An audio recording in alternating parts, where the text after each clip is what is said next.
Welcome back. Yes, I've looked through the achievements list. One of my pet peeves, I don't have very many, is people typing lol and not actually laughing out loud. My brain can't handle that disconnect. This is the first one that's really caused some issues. I knew I was going to eat those words. I just want to shout rotational symmetry at myself. So to recap, the terminals have a communications portal. A very easily spooked person is on the other end. We've barely managed to say anything. Only one though, and we've both been granted access at the same time. So in all likelihood they've had access for a while, and have been waiting around to engage someone in conversation. Yet they seem surprised to be communicating with someone. They could have been sitting there with the screen open for the equivalent of years, which would explain their disorientation, and suggest that they might not be too terribly useful. I can't really speak. I spend a lot of time staring at a computer screen waiting for something to happen.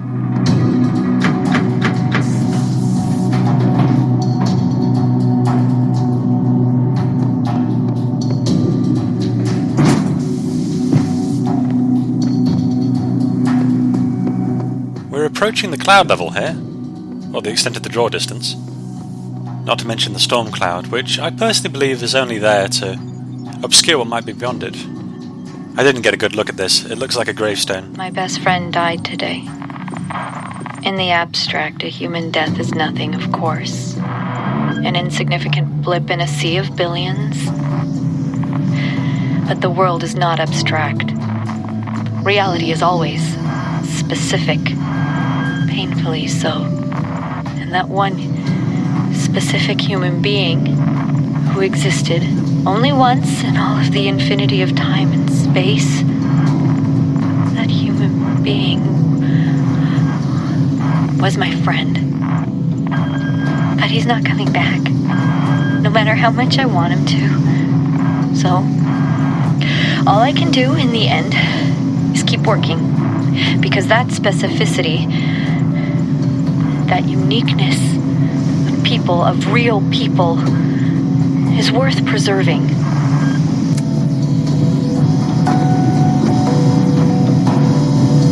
Not to suggest this might change the way Alexandra works, but this has got a very now it's personal vibe.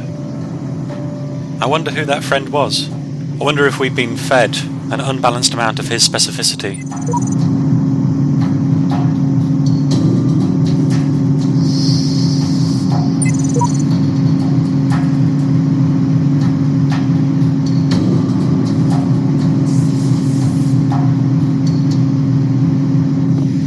Samsara has quickly cemented himself as the main voice against climbing the tower, especially now that Faith has been decommissioned, which is strange because here he is on floor 2.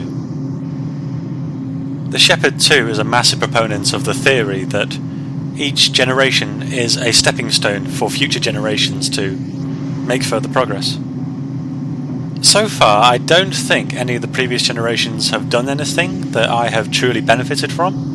But I think the game is intending for me to believe that I have, so I'm going to continue under that persuasion.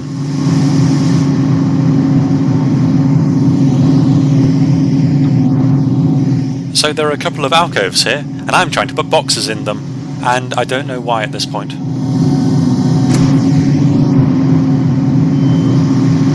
That was amazingly handy though. Well done, that fan.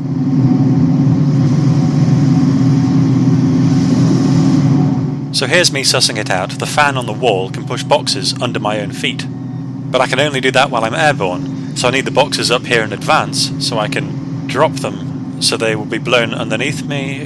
Yeah. Let's just watch how that goes.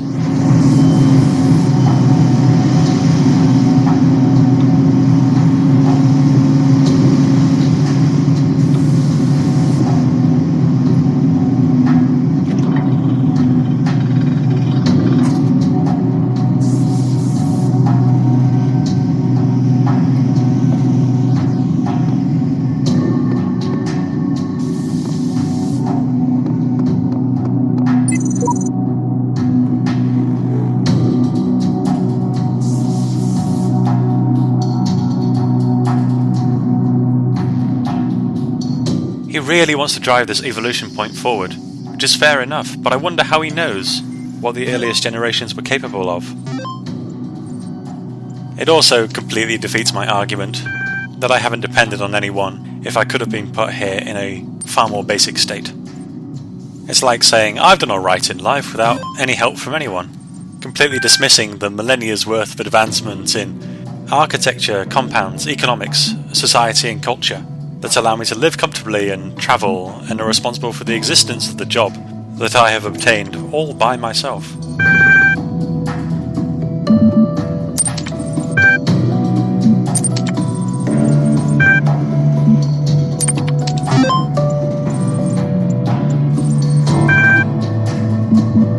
Yeah, I tested that off camera. I still would have preferred to be semi-permanently screwed over. Anyway, let's unlock floor 3. What could the code be?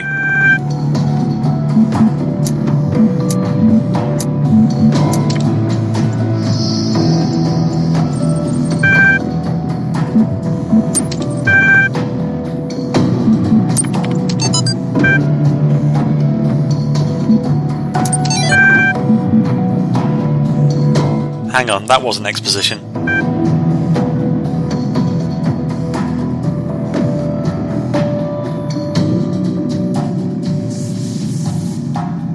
So is the shepherd trapped permanently in this room? What is Sansara's ploy here?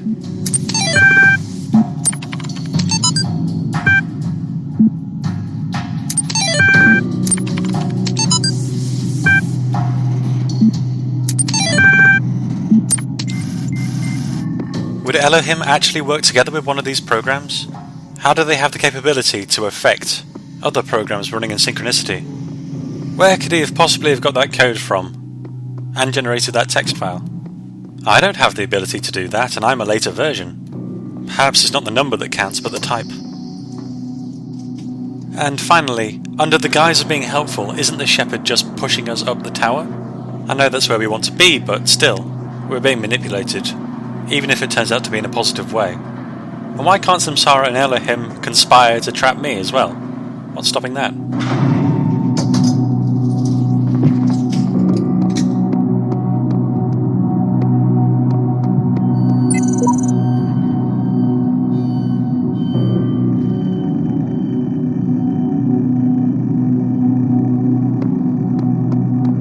How the heck did Cheap the 55th wind up on floor 3?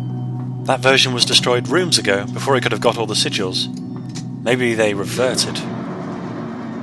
Also, pearly gates may have used to be impressive back when they were all natural and incredibly hard to come by, but now the cultured pearls can be made with human intervention in massive farms. It's not enough to entice me. While I was here, I decided to go back to floor 1 and try this puzzle a different way. No doubt the intended way, as many pointed out.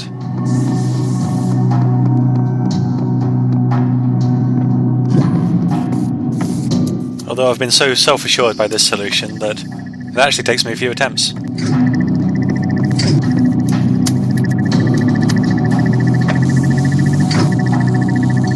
I know, I could have just joined the connectors together, rather than relying on the source for both of them. But this whole solution's unintuitive to me.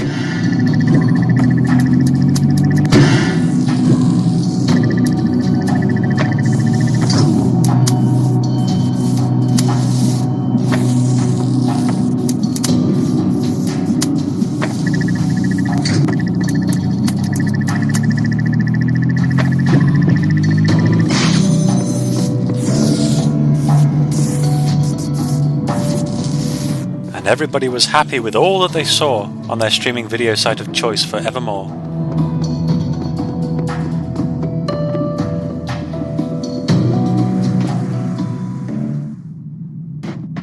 The higher we go, the further we fall, which is one of the more fun things to do.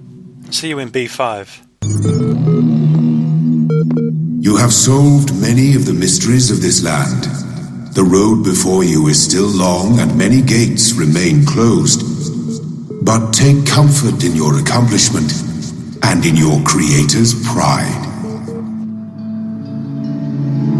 Will do. It's like he doesn't even care about our transgressions.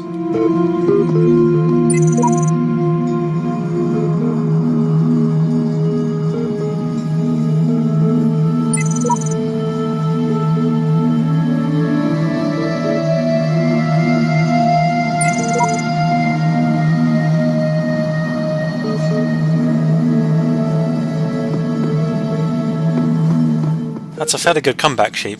Everyone's aware of Elohim and the thing in the archive. Not getting sucked into it all has become a competition.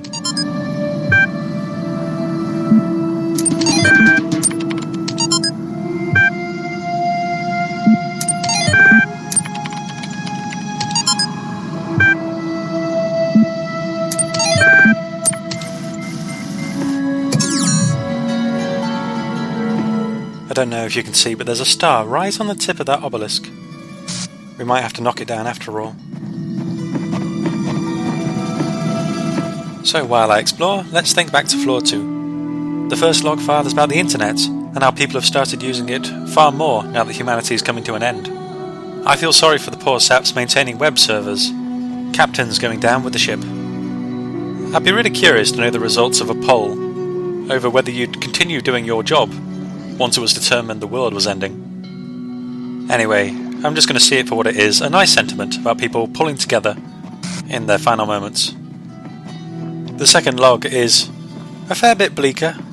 It's a suicide letter from Alan and George Jameson. They decided to have one last good day and then end it quickly, rather than wasting away. And they've also said that's logical, which I'd probably agree with.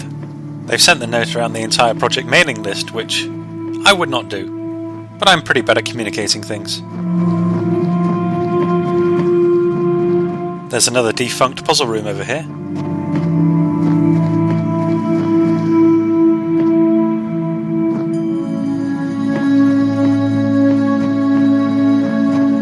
Fairly simple layout. I can imagine what it could be, maybe bending a laser around this fence.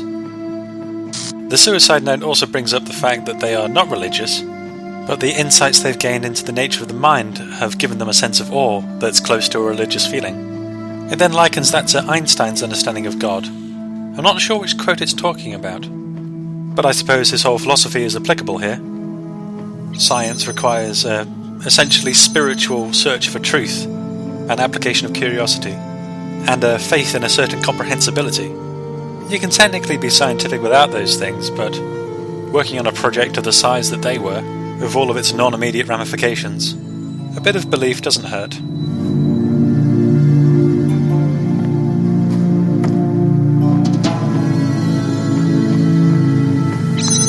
Initiating component collection phase. Another interesting thing is that it's a joint suicide letter, which it sounds like an extremely close process, even given that the two were working on the same project together. I like how I've got no clue whatsoever whether they were siblings or spouses. Right, here are all the bits. It's another box floaty connector launching puzzle, I think. Not much to it, aside from having to walk all the way to make the connection with the final receiver.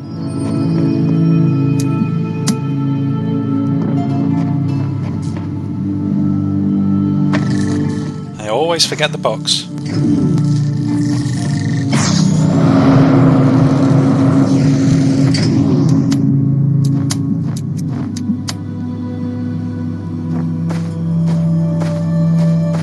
Now, there's the only bit of disconnect I feel with this avatar. I'm sure I'd be able to program this device and jump at the same time.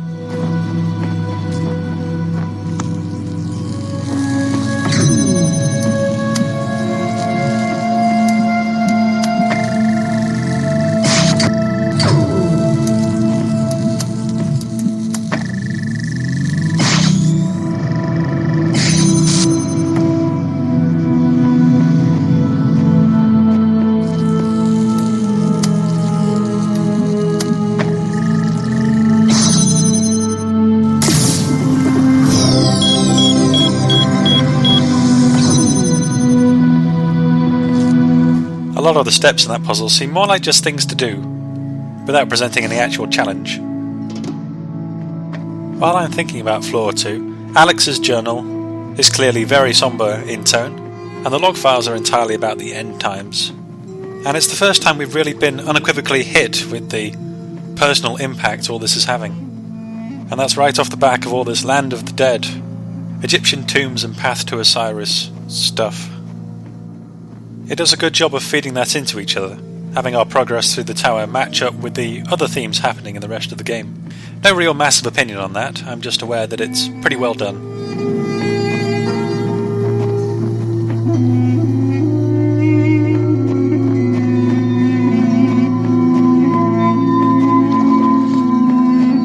I like this delta we seem to be trudging through. The Nile Delta is absolutely enormous. It's about 150 miles of coastline, so it's well worth portraying.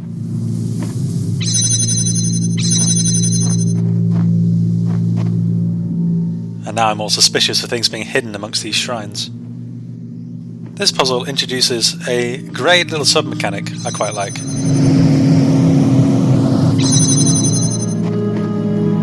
Yeah, these switches that are hooked up to multiple objects. I'd hate to see the wiring. I've been a bit nonchalant with these fans so far, apart from where it would clearly get me stuck, but now I've got to plan my steps well in advance, so I don't launch something into an unreachable spot. For now, I'll just collect components and try things that clearly aren't going to work, because if they did, it would break the puzzle. But it's worth a shot anyway.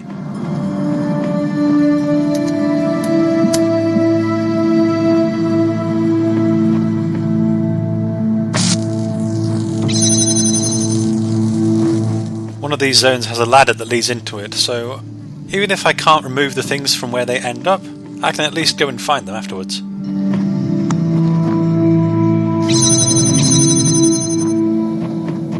And one thing riding another thing is always instantly anthropomorphic. I'm not sure what that says about us, I just call it as I see it. Since I found a jammer, I could have just sent the box across and got out of here just as well. But this way is much neater, I find.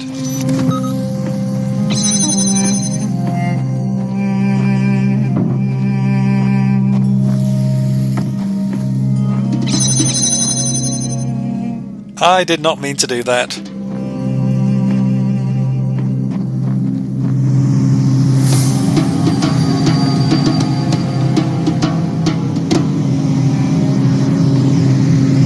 Luckily this area is two-way, and I'm looking here at the components I have and what I need to get to the exit, and it occurs to me that the connector's completely pointless. In fact, that whole room with the transmitter is pointless. Somehow the jammer, despite being incredibly technological in its own capacity, has now started to feel kind of old school, so I'm quite pleased when it works where other things fail.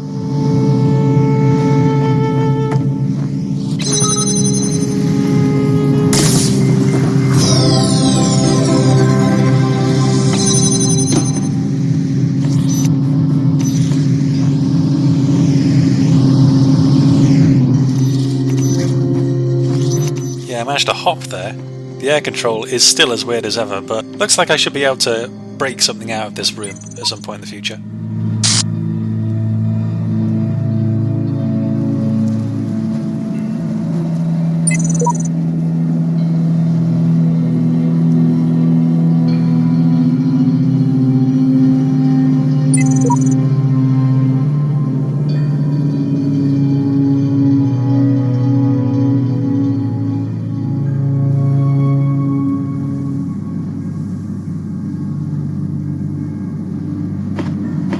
Shmo didn't deserve that kind of response, Samsara.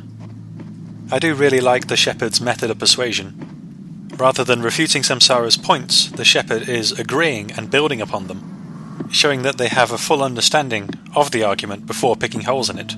I like it mainly because if someone's dead set on something, that's literally the only way to persuade them otherwise. When was the last time someone changed your mind by telling you that you were wrong?